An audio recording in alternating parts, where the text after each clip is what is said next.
ना तेरे बाजू लगदा जी तू की जाने प्यार मेरा मैं करा इंतजार तेरा तू दिल तू خالی کردن عصبانیت رو چیزهای بی‌ربط نشونه ضعفه. وسایل تو بشکنی به خودت ضرر میزنی. بهتره از هر که عصبانی رو خودش خالی کنی. وسایلمو بشکنم یا نه؟ به شما چه ربطی داره؟ به اینا چیز میگن شاهرخ تیموری.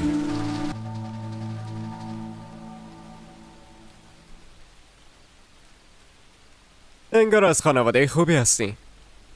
میتونم بپرسم این وقت شب تنها توی ایستگاه چی کار میکنین؟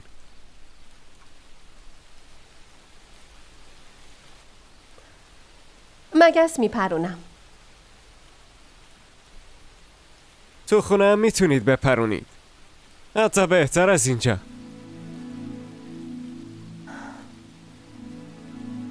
ببینید من حالم خیلی بده. شما دیگه بدترش نکنید. لطفاً از اینجا بریم. سرکار خانم به خاطر خودتون میگم. اینجا براتون مناسب نیست. لطفاً برید دنبال کارتون. من حرفی باهاتون ندارم. از اینجا بریم. خانم مگه نگفتم راحتم بذارین؟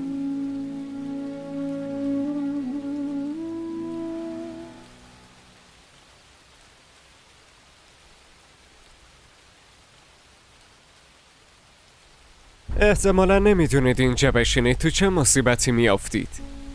من به مصیبت عادت کردم. وقت ندارم به شعر و شاعریتون گوش کنم. با هم بیای. من که گفتم نیازی به شما ندارم. لطفاً از اینجا بریم. باشه من میرم. اما اونو میبینید؟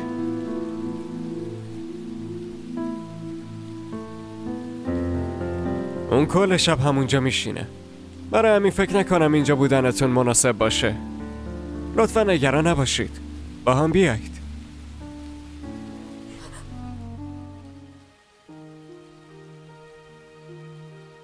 خونتون کجاست؟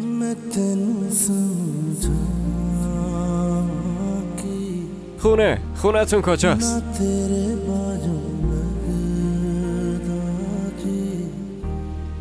من هیچ خونه ای ندارم.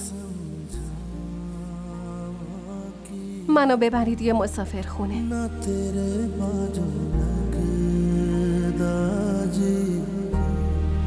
تو کی جانے پیار میرا میں کراں انتظار